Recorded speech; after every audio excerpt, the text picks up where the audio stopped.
Miles, thank you for being here, man. I really appreciate you taking your time out of your day to come talk to me a little bit, and we'll see where this conversation goes. But before we dive in, why don't you just, like I said, told you, I don't really like doing introductions. So why don't you give the listeners a little snippet of yourself and all that good stuff, and we'll get. All right. Well, firstly, thank you for having me. I appreciate it. Sure.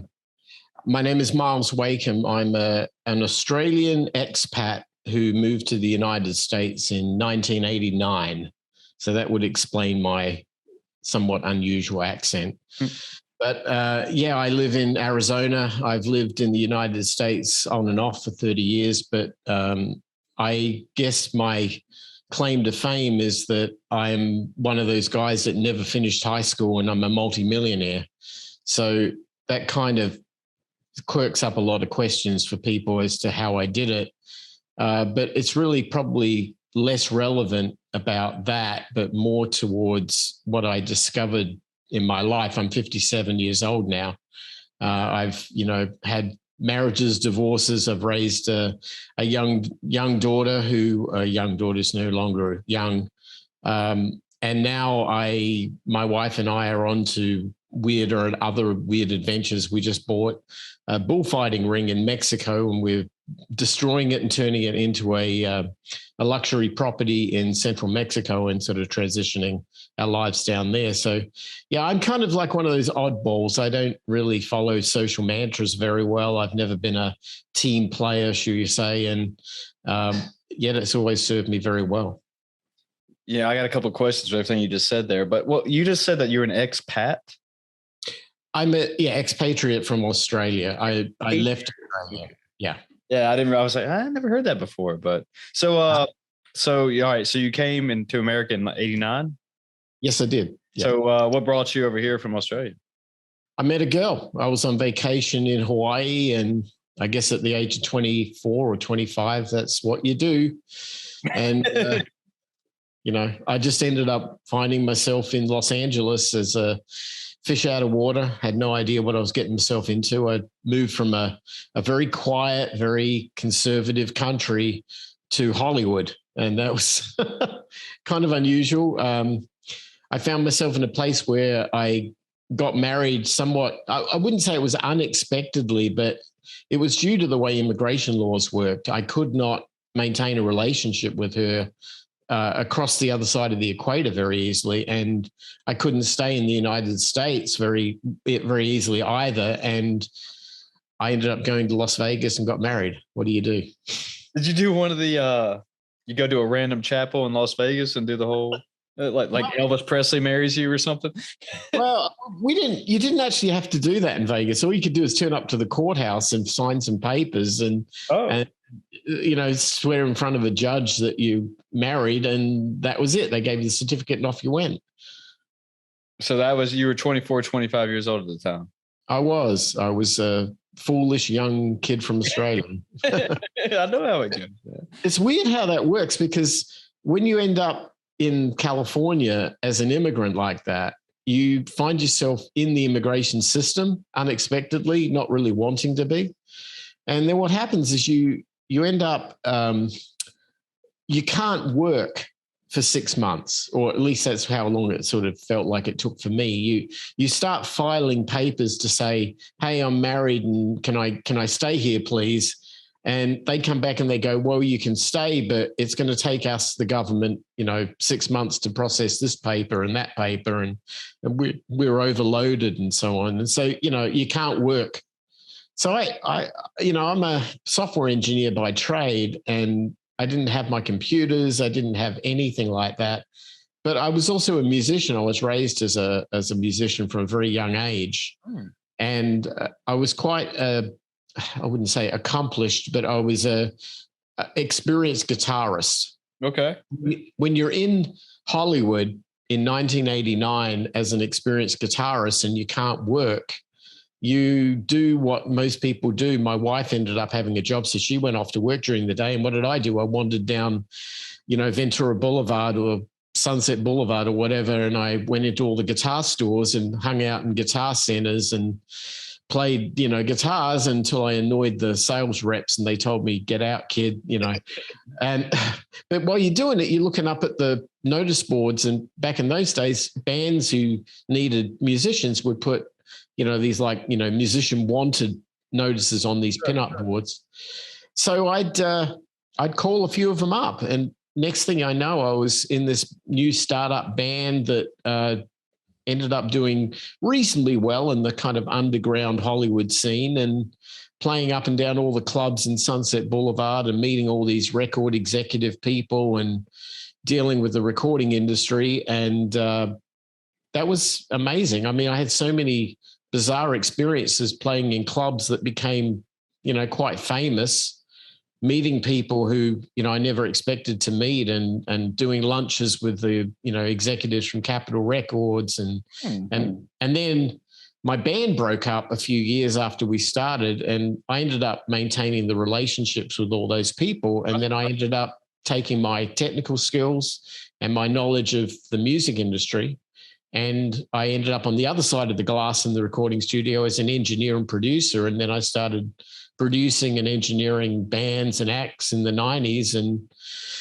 it was wonderful. I mean, I can't say anything, but I had great experiences back then. And then one day I got a phone call that my mother had a car accident in Australia and I had to go home. So I left home, went to see her, and she was in pretty bad repair. And I realized it was my duty to go back to Australia and look after her. So I said to my wife, you want to come back to Australia with me? And she's like, sure.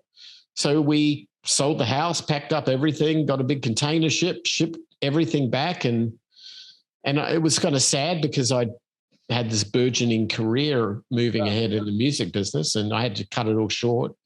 But you got to do what's right for your family. And I did that. And then I managed to settle back in okay to Australia, although I had my challenges with it, but my wife didn't. And in the end, she decided that divorce was inevitable. So she left. I ended up there and by myself, and kind of in a pretty depressed, horrible, dark place. And some friends of mine said to me, it was coming up to a holiday season like Christmas. And they were saying, look, we don't want you sitting around all by yourself, over the holidays. Why don't you come with us on a trip to Queensland, which is on the other side of the country. It's a couple of day drive. I said, sure, why not? So I got in the car. We went there. We had New Year's Eve there. We were coming back, and on the way back, in the middle of the outback, we had a massive car accident. My friend's girlfriend, who was sitting in front of me in the car, she was killed. It was horrendous, and I was in a coma for about 6 days. I got out. I got airlifted back to my hometown. There was about half of me working and half of me not. And they gradually sort of put me back together again, kind of piecemeal. And then I realized the government weren't going to pay for the whole thing because there was some crazy lawsuit involved that my buddy who was driving the car got into. And next thing you know, I lost everything. I'd lost my marriage. Obviously, I lost all my money because I had to pay for lawyers to pay for the hospitalization and the rehabilitation work. And that was it. And so I went, I was kind of, it was funny. I'd felt like I was a zero when I left Australia. I became a hero when I was in California. I went back to Australia. I was a zero. And, it was like, this is really bad. And you kind of look at it and go, can it get any worse? Can it really get any worse? And I realized, you know what? I don't have control of what goes on about me, but I do have control of how I react to it. Yeah. And the one thing I can do is I can get myself back on my feet, and I can try to recover and get myself, maybe one of these days I can get back to where I was. And I chose that path. And I ended up a couple of years later, I got remarried. And then I had an opportunity to go back to California in 1999 with the dot-com boom that was going on. And I went back there, and within, I guess, probably about 3 or 4 years, I'd made millions of dollars in real estate. They didn't hang on to that for very long because by the time 2008 came about, I kind of lost most of it. Oh, God. Was that because of the recession? Yeah. But what was weird is I also had property in Australia as well. So I could sell property in Australia and take the money to fund the downside of property in the US. And I still had money left over. So with that money left over, I said, go big or go home. I ended up buying up everybody else's foreclosures for pennies on the dollar, and then rode it out for a couple of years until everything sort of reset itself. And I guess 10 years later, they were all worth 11 times what I paid for them. Yeah. Well, isn't that kind of the rule, is that you want to buy when nobody else is wanting to buy? And it's funny, it's as much as they don't tell you the story as you watch CNBC or Bloomberg or in these business things, everyone wants to be this high testosterone infused cocaine addict Wall Street broker type, right? And I don't think they understand the human mind very well, because it might look good on a spreadsheet and you might be buying this stock or that stock and acting like you're a big shot and got all this money. But when it comes down to it, it takes courage to go into the fiery building that is a recession and buy everything in sight. It takes balls, it's like you said. Yeah, and most people would never do that. It's the polar opposite of what most people do. And I think I kind of put the pieces together over time that if I kept doing the polar opposite of what everybody else was doing, I made a lot of money. I actually did really, really well. When I came to the United States, I did the polar opposite of what all of my cohorts in Australia did. They just wanted to go to college and get a boring job working at the government or whatever, and that was going to be their lives. I'm like, to hell with that. I'm going to the other side of the planet into the great unknown, and it worked out great. Then I found myself doing it again, and it worked out great. And then I found myself, in this topsy-turvy world of the GFC, the economic collapse. And I went into that fiery building and it came out great. And it was like every single time I did what everyone told me not to do, it worked out great. So that's why I do what I do. And it's worked out incredibly well. That's kind of the weird story. That's one of the keys to success that, I've kind of learned from, listening to people like as yourself and some, books I've read of people and how they've gotten successful, is that, most people do become successful because they're willing to take a certain risk that other people are not. And then just like for yourself, that you took a risk and you're just betting on yourself and betting on the market that, obviously nobody wants, said thing, real estate or whatever you want to say. And then all of a sudden the market comes back and then boom, just like you said. And that's one of the things, just don't be afraid to take risks, correct? Yeah. And I'll tell you something that was really weird for me. I said before about when I had the car accident, I was coming out and I was in a pretty bad spot. And I said that the only thing that I can control is my reaction to this. Yeah. There was some bonus that came out of that, which nobody ever explained to me. And I didn't realize until many years later. If you've been through a situation in your life that was that adverse, that catastrophic, and look, that was my example of it. There are plenty of friends of mine that I know who served in the military and they got blown up by an IED, or they got shot at, or they, horrible stories of challenges that they're dealing with. And I'm not talking about this from a generalized macro political, I'm saying to the human being, the individual who's faced in that situation. And they come back and they feel like nobody understands them and nobody can understand what they've been through and everything. I haven't been through that, so I cannot say I understand it. What I can say is I empathize with it, because here's some hope that comes out of that. If you've survived something like that, anything in your future is going to be a piece of cake. And that was exactly how it worked out for me. After I went through my fiery ordeal, I came out the other end of it saying, if what doesn't kill you makes you stronger. And I think from that, it's not so much that, it's more like, oh crap, if I can get through that, I can get through anything. And all of a sudden, courage becomes a part of you. And then you do embrace risk in a much more pragmatic and a much more calculated way, but you don't fear it. And what most people have in their lives, that their lives don't amount, well, I don't want to, I'm not trying to say this in a negative sense, but a lot of people will say, well, my life doesn't amount to much. I just have this job and I just do this thing. No, your life amounts to everything. It's all you've got.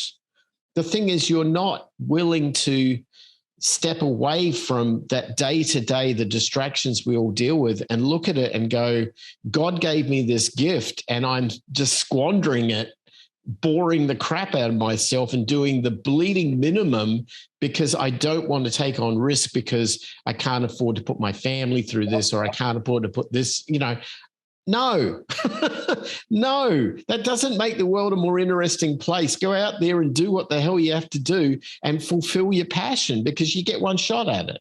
Exactly. Just like what you just said, that, I don't know how much you know about me, but I'm one of those CrossFit guys. And like, I love putting myself through a tough workout. And just like what you just said, that, if I can get myself through this workout, and just wreck my body to almost 100%, I don't know what you say, capacity or whatever, but like when you do things outside of there, it's like, hey, this isn't that bad. Somebody cuts you off in traffic, your order gets wrong at the restaurant. It's, hey, okay, it's not a big deal. I can get through this. Or then when you start wanting to take bigger risk, you learn that, I can do this risk, and there's probably a high chance that I'll come out of this pretty successful.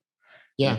Yeah. Well, it comes down to you too. I mean, it's how you act and how you've learned from experiences and so on. But you're right. I mean, I do feel it's funny, 30 years living in the United States, and I still feel a bit like an immigrant, but I have spent so much time outside of the US. I spend probably half of my year now traveling, and because we're doing a lot of work and development in Mexico, I spend a lot of time in Mexico meeting people from other parts of the world that I'd never expect to meet. And I was at an event a few weeks ago where I sat down with a guy who was from Cuba, and he had escaped Cuba. He was in Mexico, and it was at one of these mezcal events, and we were having some drinks and just talking. And I said, tell me about what you've been through. Yeah. And when I heard the stories of what this poor guy had been through, it made my stories look pathetic. I mean, the stuff that he had dealt with every single day of his life, that he had escaped. And I look at it and go, yeah, they got my order wrong at the McDonald's. Big deal. This poor schmuck nearly got killed, every single week because he protested, this or that, or he, it's like, no, really. I mean, perspective you've got to, I think having a worldview really helps, right? Understanding what other people in other cultures live like, and what challenges they as human beings deal with when they get up in the morning. It's really important that we do that. That doesn't mean that we have to give up who we are, but it means that we have to at least be aware, like be widened in our thinking, and not be so sort of myopic on just what I have to do this day. Boss has got me on this project. I've got a deadline. I've got to meet it. Yeah, that might be good for you, but be a little more macro, a little more wider in your views, and all of a sudden you might see things very differently. It may make you behave differently, and you may actually get a better result out of it. Yeah. I'm glad you just said that, because, I borrowed this philosophy from somebody, and it was like, don't always be married to your ideas. And it was always like, hey, talk to people, learn new things. Don't be afraid to try to grow yourself. And, just because you think one thing doesn't mean it's exactly right. I'm not saying it's going to be wrong either, but, don't be afraid to, like you just said, widen your horizons, or however you want to say it. And just like even talking with you right now, it's just like, you might teach me something tonight that I had something that in my mind that I was like, this is the way it is. No and, if, or buts about it. But, you got to learn. You got to be able to learn. I mean, and just grow. And I mean, is that what basically you taught yourself, coming over here, it sounds like? And, you have a great underdog story. You hit rock bottom and you learn and you're on top of your game right now. I mean, is that kind of what your philosophy was too? Is just keep growing. Things are always not as bad as they seem, just like you were saying with the guy that you were talking to a few weeks ago, Yeah. It's very hard to take a life and to convert it into a hour-long conversation, of course. I mean, everything is a learning experience, and I've learned the art of leverage and timing. And I think that's probably been the biggest thing that's always served me well. And that just means that with every little thing that I achieve successfully, I try to build upon it. Stand on the shoulder of what I've done before me, and it tends to get me higher all the time. And I tend to find that I like that approach. And every single day is just chipping away at getting a little bit higher. I always, do you know Maslow's hierarchy of needs? Have you ever? I know, I've heard of it. I know what you're talking about. Yeah. I haven't studied it, but I know what you're talking about. For your listeners that may not be aware of it, Albert Maslow was a psychologist who was quite famous in the late 1960s by defining a kind of a path, a human path towards what he would call self-actualization. A lot of people in the world of, certainly in religions, they might call these things like nirvana, like a quest to achieve some ultimate goal. Mm-hmm. And he always felt that the human psyche wanted to quest towards self-actualization, and everybody would define that differently. But there were some common layers that one would go through as you went up in life. And it starts off at what they call the physiological layer. And that would be the things that we need for our survival. For the most part, food, shelter, clothing, that sort of stuff. Sure. The idea is once you can achieve those things, you can leverage upon them upward. But if you never quite get out of that quagmire of finding food, shelter, and clothing, you're always seeking it out, you can never advance beyond it towards self-actualization. So a lot of people have this fatal mistake that they believe that, let's say they go to college, they graduate, and they get their first job, and their first job pays them to go and get their own apartment, and they learn how to go to the supermarket on their own and feed themselves, and they learn these buy clothes, right? The basics, the physiological basics, and they screw that up. And I'm not saying they do it intentionally, but what happens is that they get too big an apartment, or they buy the wrong sort of food, or they, and then they never get out of this spiral of trying to fix that level. Mm-hmm. But most people who can get past that, they move up to the next layer, which may be things like industrial stuff like telecommunications, medical insurance, those sort of things that are utilitarian to us.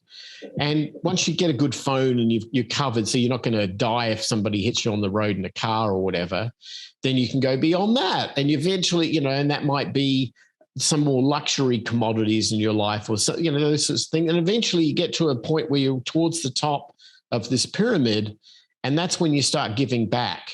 A lot of very wealthy people do it by philanthropy.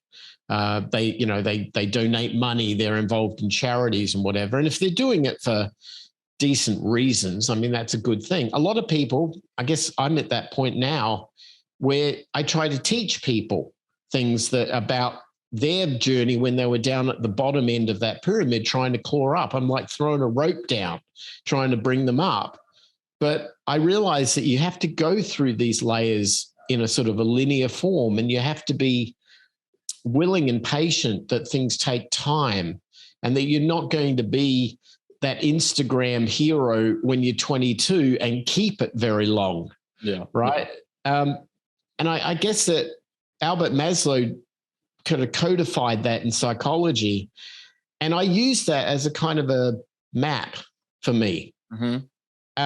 And it's not a map that is two-dimensional. It's a map that has time as the biggest player in it, because as you get older, you get up the chain bit by bit. You chip away, you keep working. You may fall down. You pick yourself back up. You keep going back up the pyramid, because at the top, that's where your enlightenment is. That's where you want to be. If we as humans follow that pattern, that path, we're actually very happy, because we've always got something we get up in the morning to do that drives us forward. We're always battling entropy. We all turn to dust eventually, second law of thermodynamics. And as a result, everything in our world does that. We are happiest as people when we're battling with entropy to maintain ourselves so we don't turn to dust, a la CrossFit, or that we're creating new things that do not yet turn to dust because they're brand new.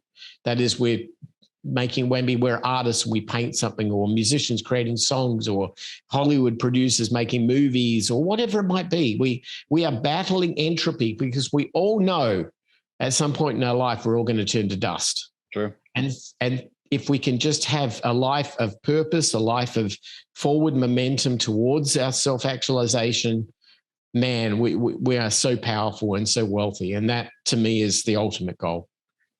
I agree 100% with you right there. But do you think that, in talking about your hierarchy of needs, that, people want to skip, the surviving basics just because there might be a cultural narrative in this country or even in the world that in order to be successful, you have to wear a Rolex or, you have to drive a Rolls Royce and that's your keys to success. But it's more of like, it's just a status figure, I guess, does that kind of make sense what I'm trying to say? And that's the reason they just skip steps and they go into debt for a $75,000 watch. Like, oh, I'm successful, I'm big time. Yeah.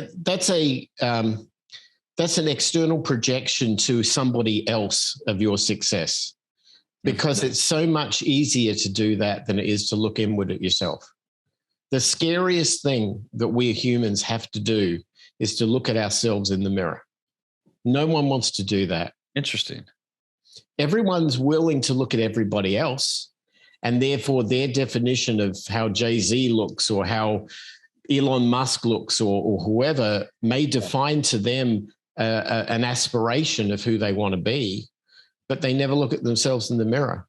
And the problem is that every single day they get up in the morning, they get up with themselves. They don't get up with Elon Musk and Jay-Z and all those people. And these sort of, I guess you would call them like external trappings that we fall into to make somebody else that we don't know or we don't probably care about think that we're good, bad, or indifferent. Is a waste of time and energy for most people. I think you'll probably find that most extremely successful people who are not victims of their own celebrity are very much not the sort of person you would expect them to be. You look at someone like Warren Buffett. I mean, the guy for years drove around in an old $2,000 pickup truck, and yet he was the richest man in the world at the time, because to him, it was more about how he was inward that defined his actions, his decisions, and his strategies. And he could care less about what somebody on the outside thought of him, only that he was a nice guy and he didn't do anything bad to other people. Is that the problem with social media now, that we're thinking about what other people think of us rather than what we really are? Like you just said, we don't want to look ourselves in the mirror, so we project our highlights, I guess, on Instagram and Facebook and say, oh, I'm actually living this luxury lifestyle, but internally we're really not. So it's just that you just got to make sure everybody thinks that, right? In order to get where you're going. Is that the problem with social media today? Well, somewhat. We have this fictitious, I mean, look, with all human psychology, there is our good side, and we also have flaws. And our flaws of narcissism and greed and fear of missing out, they stem back to things that go back well beyond our lives. Our fear factor of success is based on things that go back prehistoric to when we were not the apex predator on the planet and things were out killing us everywhere and we had to look around our back all the time. Oh, yeah. And we also realized that in order to, once you dominate every other species that there is and you become the apex predator on the planet, the only predator left to dominate that would be a challenge would be other people. And so we end up becoming this kind of, we dominate, that's our species, that's what our DNA tells us to do, right? And so when there's nothing left to dominate, either we're going to shoot ourselves off into the stars and hopefully find another planet that we can dominate, or we start dominating each other, which is a really bad thing. Well, part of that whole pretense of being somebody who you think is all powerful, all influential, all success, and therefore the reality is I have all of this shield around me by way of my Lambo and my Rolex and all those stuff. These are things that you would say, don't attack me, I'm heavily armed. Now that might be, they're not armed, but psychologically we are presenting to other people that I am more powerful than you, therefore you shall not attack me. That's a demonstration of insecurity, not a demonstration of security. Yeah.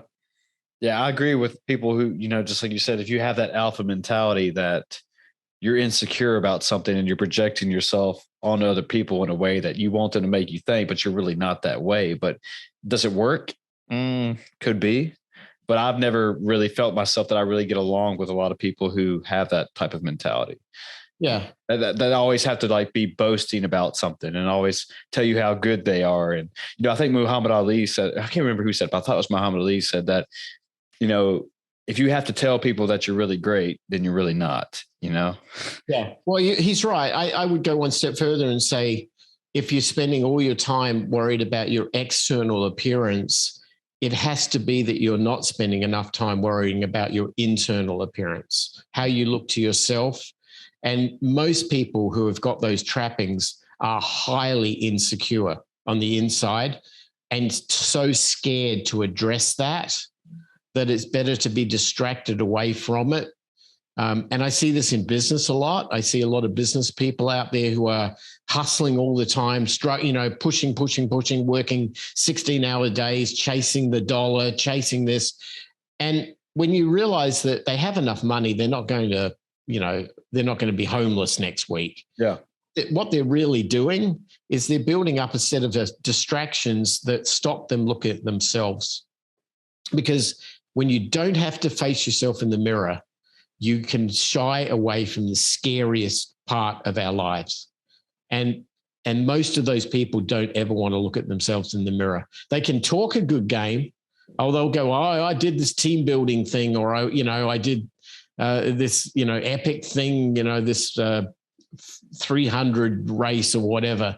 But at the end of the day, when you look at them individually as people, they are heavily flawed individuals that don't want to fix those problems. It's easier to fix the problem. It's cheaper. You just said that, working 16-hour days is like that type of mentality you have to almost be successful or whatever. And they want people to know that. But do you think that's a false narrative, just because it's like almost an entrepreneurial narrative that you have to, get 4 hours of sleep every day in order to stay grounded and stay working in order to be successful? I mean, but there's also, I think, a case or an argument you could say that just because you are working 16, 20 hours a day, how much are you actually getting done and what's your quality of work? If you were to get, 6 to 8 hours of sleep, would you still get the same amount of work done in less time just because it's better quality, or, the quantity? I guess quality versus quantity, I guess, is what I'm going with here. Let's peel that onion back a little bit. Okay. Let's start by defining what work is. So what is your ultimate purpose for spending that time? What are you doing it for? That would be see if you can follow me with these questions. Yeah. Okay. Most people think it's because they want to earn money. Sure. Right.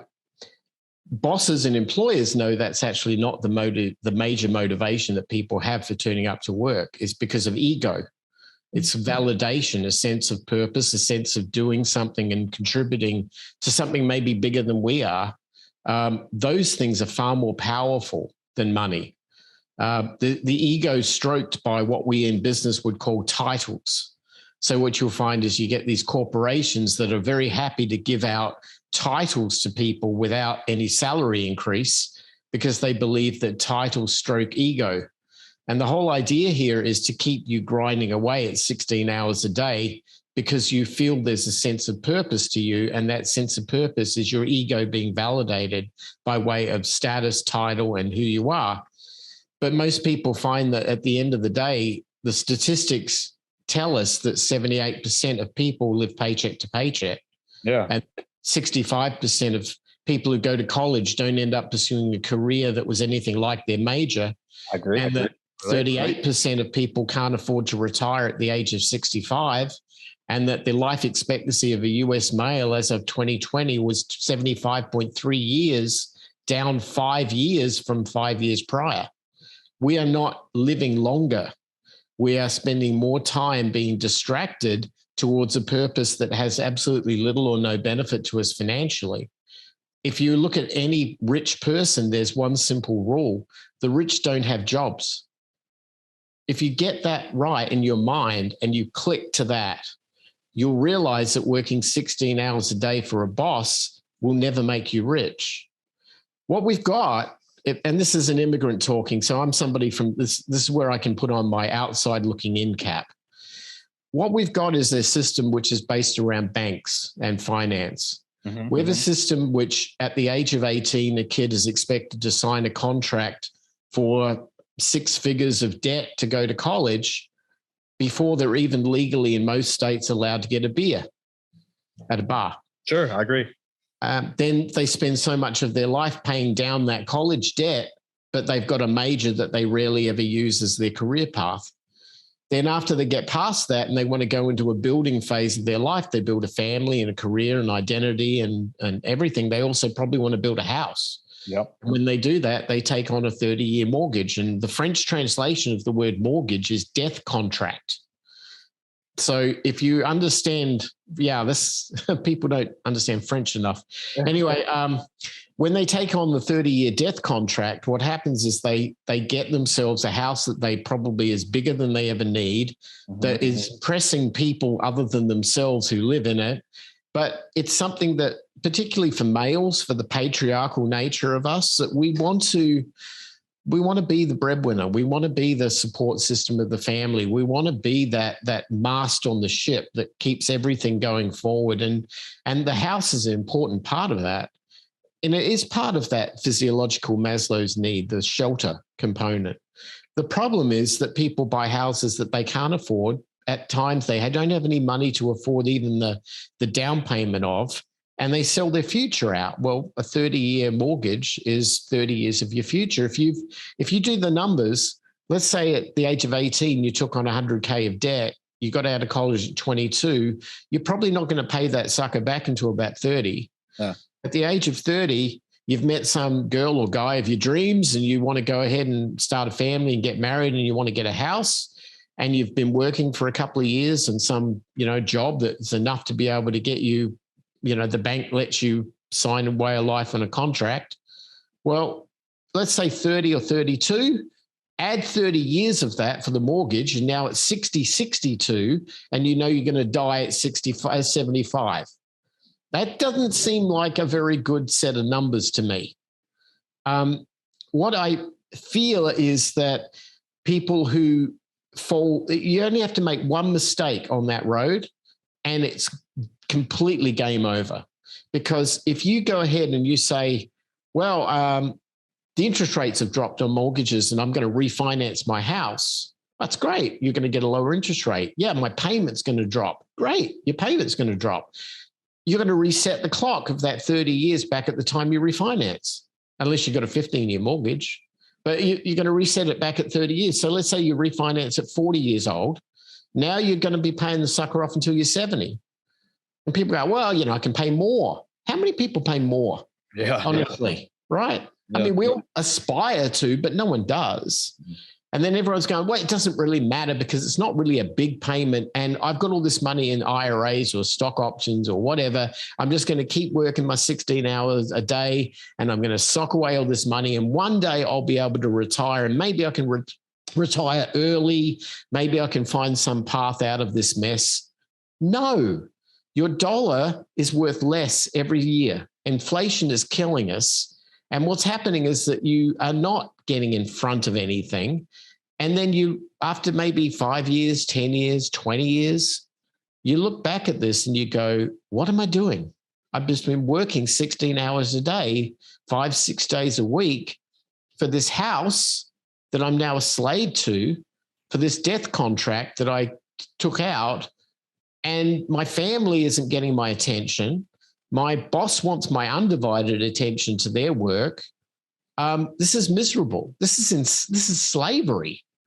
And it is, but it's self-induced slavery. It's self-induced fail. And it took me so many times in my life of doing things and making mistakes to realize what didn't work. And I'm only thankful to say that I pulled my ass out of these problems fast enough so I could get a chance to fix it. Mm-hmm. Because I quit working 25 years ago. I haven't had a job for 25 years. I'm gratefully unemployed for 25. But I've made millions and millions of dollars because what I realized was that, all these stories come down to one simple thing, and that is it's all about understanding how the universe works. And this is, I don't want to sound all weird because it's not. Oh, no, keep going, man. You're fine. All right. When you grow up, when you grow up in Australia, you find yourself in a really unusual place. You're on a big ass island, mm-hmm. and it's on the other side of the planet, and hardly anyone ever goes there. And there's only 25 million people living on this landmass that's the size of the United States. So imagine if you took like the population of Southern California and spread it all over the country, that's Australia. Gotcha. And it's pretty much an agricultural and mining resources country. It's got, we used to say in Australia, we're the lucky country because we could go out in the backyard, dig a hole, and then make $1 million. It was kind of like that. There's a lot of gold, there's a lot of iron ore, uranium, there's everything there. Farming is really good, particularly in areas near the coastlines. And we have like big wine districts and big wheat and barley and so on. It's a wonderful place. It's self-sufficient for the most part, but it comes with the downside that anything on the ground could kill you at any moment, whether it's a snake, a spider, a jellyfish in the ocean, anything. And you get raised in that world and you understand that your life is got to have a lot of risk mitigation in it. Yeah. And there's no one out there who'll bail you out. The buck stops at your desk. So we're very sport kind of. Yeah, we're pragmatic. It's like, okay, all right, we need to farm, but we're going to go out there and worry about snakes and spiders and stuff. I mean, that's just how it is. So anyway, when you deal with that, the one thing you learn is respect of nature. You understand that maybe in that country, you're not the apex predator. And you have to learn synergy. You have to learn to get along with all of these things around you. You have no choice. You don't have those challenges in New York City. You get to get along with a lot of other things, but it's not going to be a snake that comes out of the gutter and bites you, maybe a rat, but not a snake. It's a very different risk factor. And what happens is you also understand that if you're living in a world where you're relying on Mother Nature to deliver its bounty to you, whether that be like farming is a good example of that, you understand seasons, you understand crops, you understand science, you understand water and weather and rainfall, you understand fire and the risk of bushfires, and you understand all of this. It's in your blood. It's part of your playbook. I grew up on the coast. Mm-hmm. So I grew up by the ocean. And one thing I learned when I was a teenager was about surfing, about the water. And despite the fact that there's great whites out there that could kill you at any moment, most kids of my age took that in their stride and learned to get their surfboard out and realized that they had to go and learn how to battle with the waves. And it was not really any different than what the farmer had to do with the seasons that they were planting crops. When I was surfing out there, my natural universe that I had to become synergistic with was waves. Waves have patterns. They go up, they come down, they have crests, they dump. There's small ones, big ones. Sometimes it's flat, sometimes it's not flat. They tend to follow patterns with the moon. There's a whole bunch of things that we just, you look at this and go, oh, that sounds all real spiritual hippie-like. No, it's what a surfer does, right? Yeah, surfers, yeah. I don't care if you're in Hawaii or Portugal or Australia, this is how surfers think. And when I learned to surf, and I was horrible at it initially, it took me ages to learn. I got dumped on all the time by waves and it hurt, and I had surfboards hit me in the back of the head. But after a number of days of this pain and suffering, I realized that there were patterns in nature, and these patterns were fairly predictable. Mm-hmm. And the one pattern which always happened was that when I could see a wave emerging on the horizon, if I was in front of it, and before it came to me, I started paddling and I was prepared for it, the wave would see me not as an adversary. It would see me as something synergistic to its path. It would pick me up and it would transfer its energy to me, and I would get the ride of my life. And that's how surfers think. I realized that the exact same patterns apply in so many parts of our world. The reason we're speaking today, sound resonance, is because sound cycles in waveforms very closely together in high frequency, but that's how our ears work so that I can talk to you, you can talk to me. Sure. If you look at power and sine waves, particularly alternating current, you see the positives and negatives. If you look at the way that the planet spins, it has a north and a south pole that must be in unison, and they must work together in order for the planet to spin properly without completely destroying everything in sight. Everything is about patterns, ups and downs.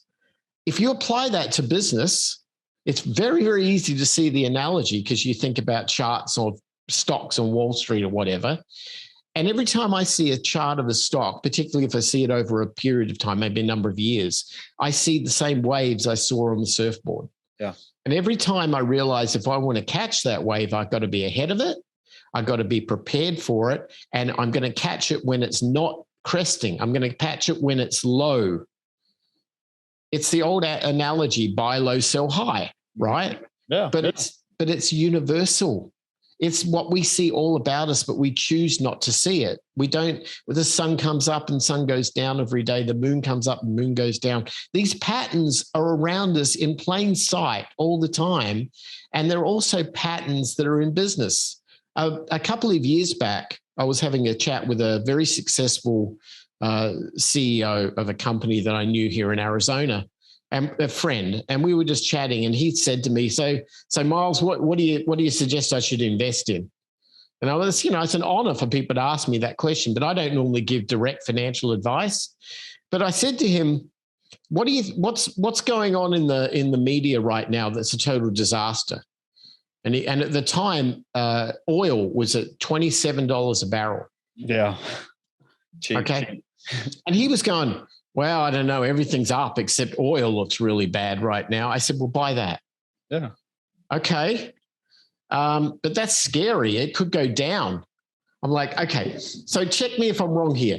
It's normally like $80 a barrel. It's at 27. You're worried about it going down. What's the chance of it going up? I think it's probably higher than it going down right now, right? I agree. I mean, that's just basic pragmatic thinking. He bought oil, and now what are we at 105 Brent crude today or something? It's 90 last time I checked, but yeah, it's probably up in the hundreds now. Well, we call that in investing, we call that a four-bagger. He got 4 times his investment, right? I don't typically go into buying anything unless I can go for at least a 5 or a 10-bagger. But I bought real estate in 2009, 2010, and I sold it for 11 times what I bought for it. But here's the best one I did. In 2011, I bought Bitcoin when everyone said, what the hell is that? I bought a ton of it and I sold it in 2018. I made 1,800 times what I spent on that Bitcoin. Yeah. This is how you get rich. You don't get rich working 16 hours a day hustling in a job, right? You don't get rich. You get the chance to step away from that and to start seeing what is given to you in plain sight. And that is what everybody else is complaining about and running away from. Run into it. Mm-hmm. That's how you get rich. I want to talk to you a little bit about Bitcoin and stuff, but I had a couple of questions while you were talking, thinking of that. Is there something wrong with the education system, you think, in maybe the world or America? Just because, like you said, that we are setting up, well, not we, I'm not doing it, but setting up kids that, go to college, you'll get a job, even get a master's degree, you'll get a better job, but you come out making, who knows how much. I mean, but you have $75,000 to $80,000 in debt. I work in higher education, and the college I went to actually it's like probably $15,000 a year. So 15 times 5 was it 75,000 if I did it right? Mm-hmm. So, yeah, so $75,000, and the chances in my area, not many jobs pay that where I live at. So, and then what if you're in the 1% of this country? It's 34,000, I think, or it's 36,000, and if you make over that, you're in a 1%. I can't remember quite, something like that. The last stat I heard. But is there something, is our education system flawed? I mean, you're a living example. You said you dropped out of high school and now you just talked about making millions on Bitcoin. Mm-hmm. Is there something that the education system should be changing and be teaching people how to look for these patterns you were just talking about? Or, look for stuff like, hey, if nobody else doesn't want it, this is when you should be buying it, Yeah. There's 2 sides of this. The educational industry 30 years ago had a lot more credibility than it has today. And I know I'll probably cop a lot of flack from people who work in academia on this, but the truth is that universities today want to sell a product. Business. Right. And they're in league with banks because banks want to sell debt because debt equals interest and interest equals consistent income streams for them. It's their passive income stream, is your interest payment. And so the beautiful thing that the banks have got is a product which cannot be expunged by bankruptcy. Student loan debt you can't get out of by bankruptcy. So they're in a position where even if they have to wait to get their money, the longer they wait, the more they know they've got you.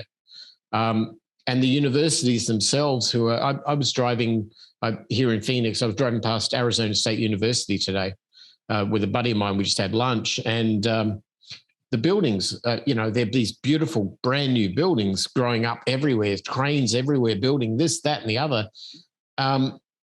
Why? They're supposed to educate people to be better human beings. They're not supposed to be profit-motivated institutions. And yet this is where their money goes. And it's our tax dollars and it's our kids, future that's paying for these big buildings. And anytime I see, you look at any city in the United States or in the world for that matter, look at the signs on the tallest skyscrapers in those buildings. And what do you typically see? Just big companies? Like banks, insurance companies, and you'll see sometimes educational institutions, sometimes media, but these are the big ones, right? If you're in Texas, you'll see like oil companies and things like that, which is understandable, but it's predominantly banks. Oh, and you'll get KPMGs and all the big accounting firms and whatever, but it's all about money. And 42% of our GDP in the United States goes to financial services.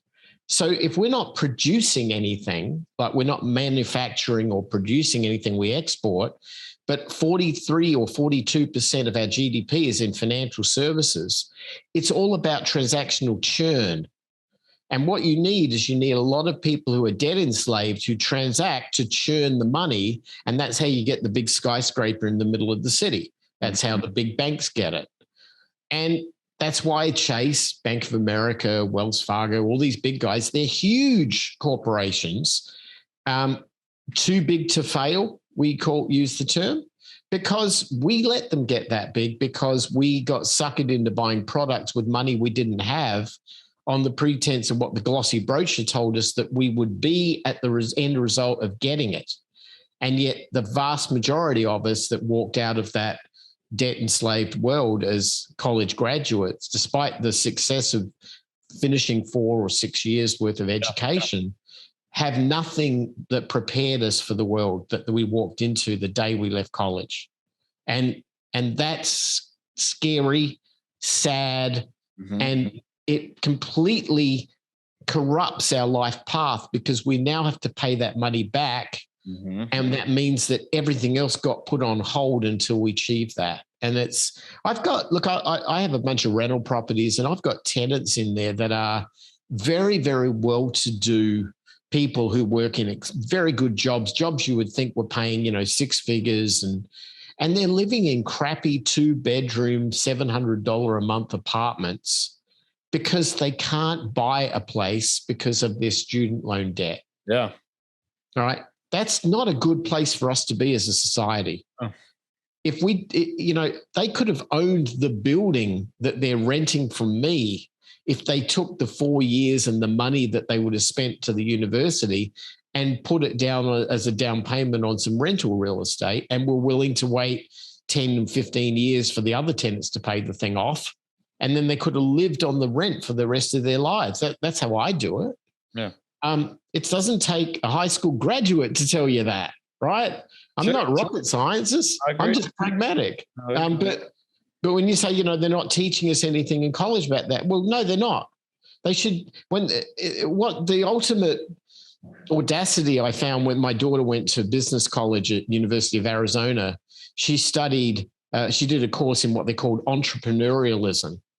Now, they're teaching it at college, and I almost wanted to throw up because everything I'd done in my life, particularly in my earlier years, was what people would probably have called an entrepreneur. I took risks. I built businesses. I did all of that sort of thing. None of that was taught in college. And if I had tried to learn that in college, I would have been a dismal failure because you can't learn the art of the street hustle. You cannot learn the art of negotiation. These things happen by participation and activity, not by academia. So I would caution anybody. I'm not saying, look, we need people who do what I would call hard degrees. That would be medicine, architecture, law, accounting, things that are engineering, things that require that level of education that you do take into your work. But we don't need political science majors, and we don't need, a degree in, I don't know, studies of Elon Musk. I'm sorry. If you wanted to be Elon Musk, go out there and be Elon Musk, right? You don't need to study him. We don't need any more. We've already got him. Go and be yourself, but be yourself with purpose and passion. And the worst thing is, don't, at the young age, and when we're young, we don't know who we're going to be. We've got such a life ahead of us, right?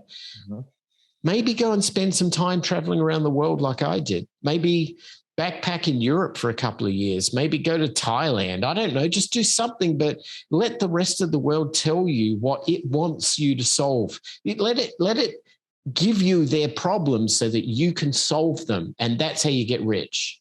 Yeah, dude, I can't agree more, Myles. I mean, just, that you learn from your mistakes. Will Smith even says that, in school you get the lesson and then the test, and then you can actually try to, make a decent grade on it. But in life, you get the test and then you learn the lesson from what. I like that. Yeah. And I'm reading this book right now, and I was like, that makes total sense to me, and just through life, you go through all, I went through college and got my master's and all that, but just, life outside of college, I feel like has taught me more because of my life experiences and talking to people like yourself, and actually, Googling and learning more things and reading that I want to learn and what I want to know, and expanding my mind that way, as to oppose that, it seems like before internet days, that's why people went to college, because that's where all the books were. And that's how you were supposed to educate yourself. But now we have the whole world just at our fingertips through keyboards and, I guess, Google or whatever search engine you use, and you can learn to do anything. If you can have a YouTube education, I guess is what you can say. So, and that's almost forgettable, I think. Yeah, a friend of mine's son. I'm a software engineer by trade, so I could talk to him about this. But his son had some wanting to learn how to code. Yeah, and I said, well, I'll tell you what, the most important thing you could ever learn in the art of technology or computer science, and that's how you can say yes to something that you have no idea how to do, and that you have the skills to work the sucker out. And I'm not going to teach you how to code, but I'm going to tell you that if you tell me that you can code and you don't know how you're going to do it, that's the first step of you learning how to code. Go out there and embarrass the crap out of yourself and say that you can't do something, you can do something that you can't, but you're willing to learn. And that pressure will drive you to learn it better than anybody. You'll be embarrassed if you can't deliver it on time. You'll be, and that's how we rise to the occasion. We have to be willing to face the imposter syndrome and embrace it to some degree, because without that, we'll never. If all I know how to do is to, dig ditches, and somebody says, "Do you want to help me build a house?" and I'm like, "Well, I don't know how to build a house." Well, that's the wrong answer. The right answer is, hell yeah, let's do it. And then I go out and I do what you're talking about. I get on YouTube and I'm like, right, tell me how to build a house. That's how you learn. Exactly. We should not be scared to do that. That doesn't mean that we should be dishonest with people, but the answer isn't, no, I can't do that. The answer is, I can't do that today, but watch me learn and be a valuable contributor tomorrow. Didn't talking about coding, didn't the government try to implement some kind of program for everybody to learn how to code? Maybe was during the Obama administration? Is this right, or am I making that up? It's something along those lines. You may well be right. It was something along those lines. I may have butchered that, but it was something along that lines. Yeah, I think that they missed the point. That's not that's not going to work. I mean, look, if you ever work in IT departments, you'll realize that if you have a department of like 50 people, 48 of them are phoning it in and 2 of them are doing all the work. Yeah. So to expect all of them to be coding is typically just going to generate the same sort of end result. The people who are passionate about what they choose as their path in life and their career will be those 2 people in the 50 that will actually get all the work done. And they're the ones who should be rewarded. And if we live in a world of every child wins a prize, we are doomed. Yeah, those participation trophies that everyone gets all the time, I agree 100% that it doesn't get anybody anywhere. I mean, you got to have kind of what we've been talking about, learning from your mistakes, and you got to have these humbling life experiences, you know? Mm-hmm. I mean, that's just my opinion. That might be me generally speaking, but I've learned a lot, just like what you and I've been talking about this whole hour, just that, you know, you go through a breakup, you know, you lose money in whatever said thing you did, and, you know, you lose the game. I mean, it's a humbling experience, and you learn from it. And you learn that, okay, you know, what can I take from this, you know, and it brings you down a notch, but hopefully you bounce back, you know? Well, if you're looking inward and you understand yourself, you spent some time looking inward to understand yourself, then it's like water off a duck's back. You know, your successes and your failures are a product of your knowledge of who you are, your id. And so you just progress on to the next thing and you just do it again. And that seems to be like, you know, your life story almost, that, you know, you're backpacking and going through life and having, you know, certain, you know, bad things that have happened, and how you've learned from yourself and learned to become who you are today. You know, you learned that, oh, this didn't work, oh, that worked, you know, and it's a great story. Like I said earlier, I love a good underdog story. Yeah, I'm just a guy. I mean, I'm nothing more than that. And like all things, I will suffer entropy and turn to dust too. So if in the process I can help somebody move their way up the Maslow's hierarchy, I'm a happy camper. Well, before we get off here, I did want to talk to you about Bitcoin and NFTs, you know, just because, you know, I've recently been paying more attention to NFTs, but I found out about Bitcoin maybe I was too late to the party, like, I guess, story of my life. But yeah, like, how did you find out about Bitcoin, and when you were able to get in on it, was it just you taking a risk when somebody mentioned it, or what? And then what's your thoughts on NFTs right now? Because that seems to be like the new thing. Yeah. Well, Bitcoin and NFTs are very different things. Sure. I got into Bitcoin because it was post 2008. I had been messed over by the banks big time. And I was doing some software development. And I had a guy who was working for me who was in Bangladesh. And he was a genius programmer in this particular area, and a friend. And the problem was we were in this post 9/11 decade. Yeah. Every Muslim country was considered terrorists or terrorist cells or whatever. And the United States did not have a reciprocal banking relationship with Bangladesh. So he'd do all of this work, and I'd email him over the specs to do, and he'd do the work, and he'd email me back the resulting code, and we'd implement it, and it was great. But when it came to paying him, I couldn't PayPal him. I couldn't Venmo him. I couldn't do any of that. I was like, why is it that I can email you and you can email me and it's free and it's immediate, but I can't do that with money? Right. What's the problem here, right? So we ended up, I was going down to Western Union with cash, paying ridiculous amounts of money to them to send him a MoneyGram or whatever that would take a week for him to cash. And then when eventually he cashed it, he was losing 27% of the entire money he was making to the trolls on the bridge, if you like, everyone trying to take the money from him. And we discovered Bitcoin about 2011 as a way that I could pay him.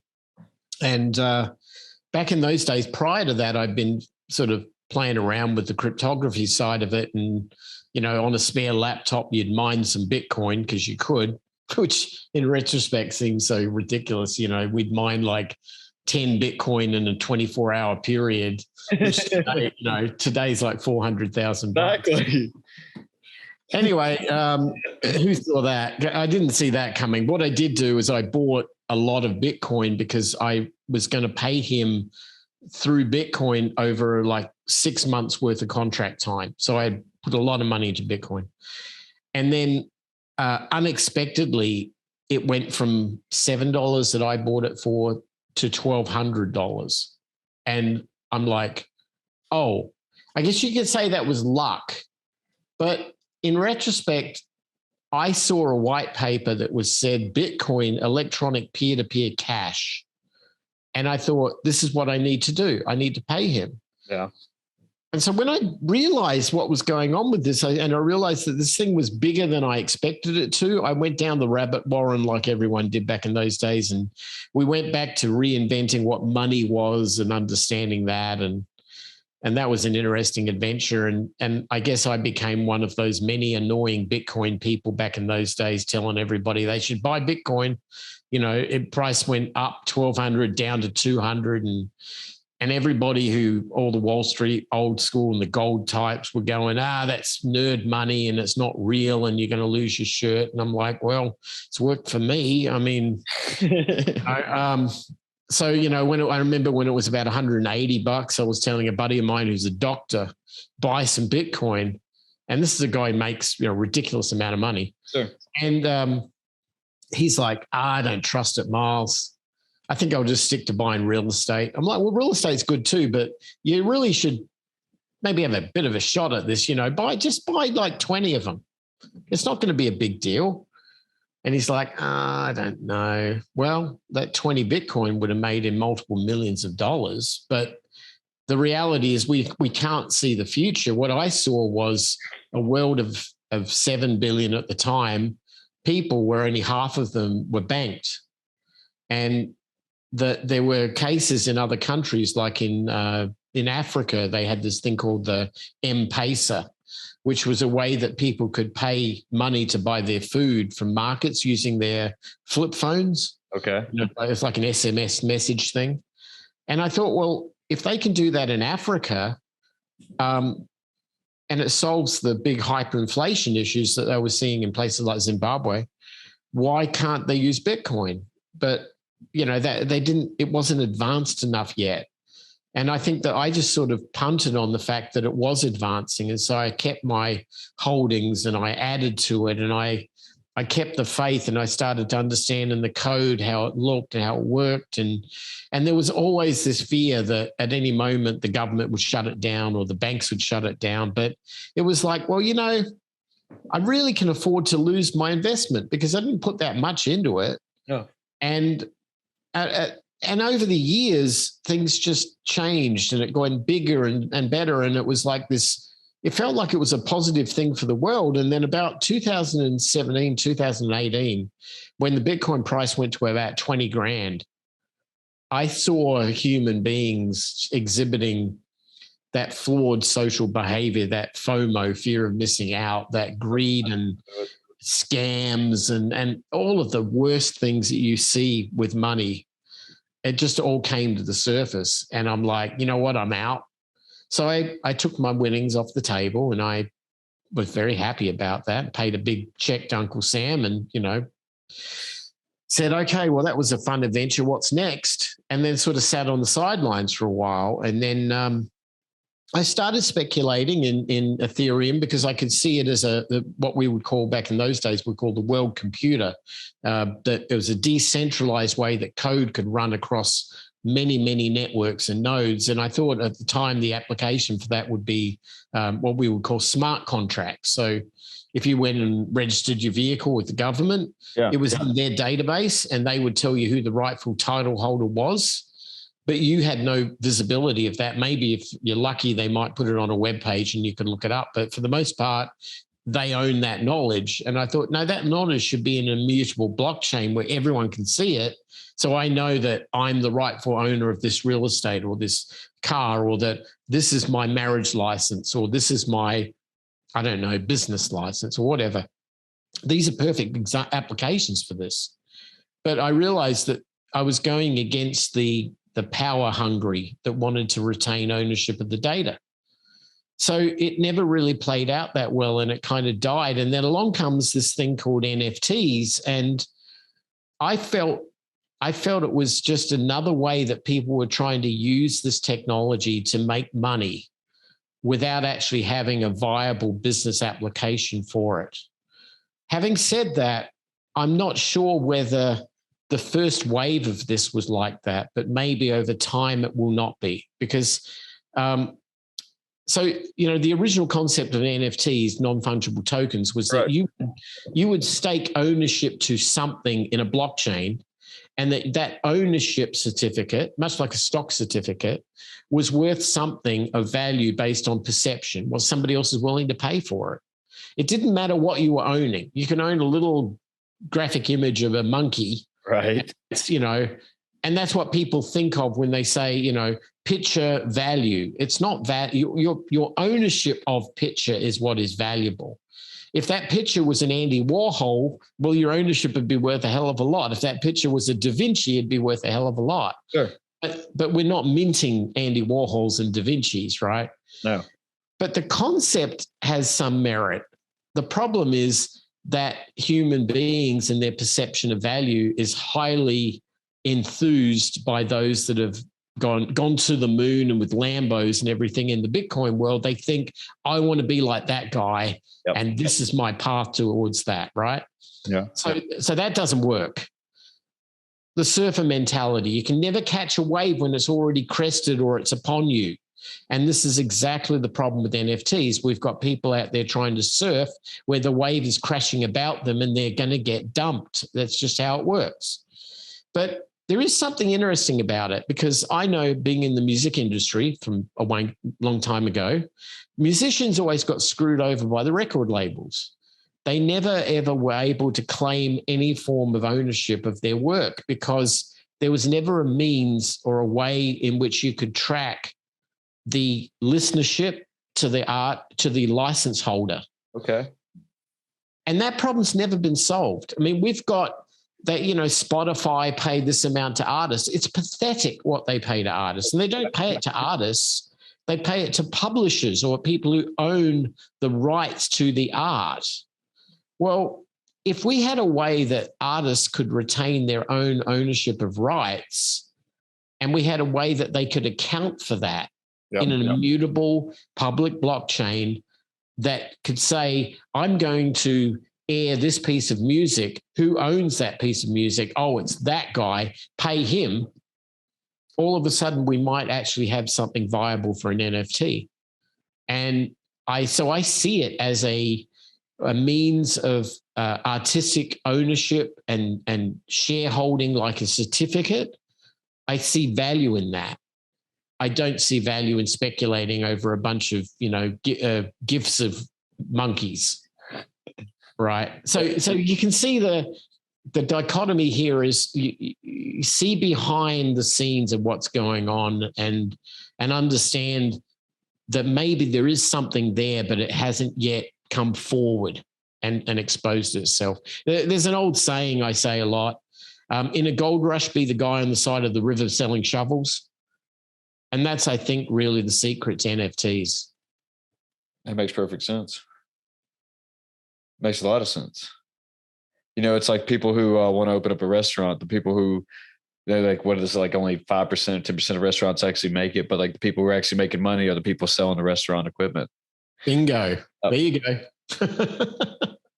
You're right on. Makes perfect sense. So, I mean, with that said, though, with the metaverse coming about now and what Mark Zuckerberg's trying to do, do you see as Ethereum and Bitcoin and NFTs going into the metaverse and like the internet having its own native currency, I guess? Well, yeah. Disney theme parks do it with Disney dollars, right? It's the same thing. Oh, yeah. I didn't even think about that. When you're inside of that world and inside of somebody else's domain, you control the economics. So you can keep them in there it's like frequent flyer miles on American Airlines. American Airlines, if you fly it, they come around at the end of the flight and they've got the brochure up and they're like, you can have 60,000 miles if you sign up for this card. Yeah, well, why are they doing that? Because they know that those miles only work on American Airlines. It keeps you in the product. That's exactly how those tokens work. Great. I didn't even hit me, but I'm glad you said that. That's now making perfect sense to me now. Yeah, no, and there is value in all of this. It's just we're just not quite there to say how it would be exposed. And I think that the problem right now is that it might be too late, because if you didn't know where this was going to go, and it emerged 2 years ago. That was the time you should have been preparing to ride that wave, not now. Right. So I would ask anybody who's looking at where the opportunities are today, where are the disasters in the world today, and what do you think is going to come of that, and speculate on that. It's horrible. I mean, I'm not sure how timely this episode will be when it goes to air, but as horrible as the problems we see in the Ukraine right now, you can make a hell of a lot of money if you're a good builder, particularly of hospitals. Yeah. Because when this dust settles and maybe peace does emerge, and it will eventually, it always does. It might take years, but it will eventually. I agree. The rich people will be the ones out there building hospitals and schools. Yeah. Like you just said earlier, learning what they have to do to get going off from that. So, yeah. Yeah. Makes sense. Makes perfect sense. It's just recognizing patterns and, like you've been saying, recognizing trends and catching that wave. Catch the wave. I mean, like I said, it doesn't take a high school education to learn this stuff. No. Just takes life experiences. Like you said, just have your eyes open. I agree. Yeah, be observant and be sensitive and empathetic. And if you don't have those skills, that's what you should be learning. And the only way in my life it's always been to be observant and sensitive and empathetic is to travel, to go to places that challenge you, to see things you've never seen before, to live in places that don't speak your native language, to understand their culture and understand their history and how they got there, and to be sensitive to those things. And then all of a sudden the opportunities will emerge. I agree 100%. You know, Myles, I don't want to keep you any more than what I need to, but I got one final question for you. Mm-hmm. We talked about it earlier. What was your band's name? Oh, Shadow Society. Shadow Society. Yeah, but you probably won't find much of a record of us anymore. We came and went. No, I was going to try to check it out, man. But again, Myles, thank you for being here, man. Thank you for doing this. This was a great conversation, I feel like. No, you're very welcome. Thanks for having me. And if people want to find you, find more information, if you want to give this out, you don't have to. But if they want to do that, how do they do that? I have a one-stop shopping experience for everything I do at a website called beunconstrained.com. So if they go to beunconstrained.com, I've got a podcast I do there. I've got articles, I've got courses, I've got video interviews, I've got the whole works, and they can have at it. Good deal. Educate themselves, right? Just by doing that. So, right on. Good deal. All right. Thank you again. And folks, we're out of here. Be good to yourselves. Till next time.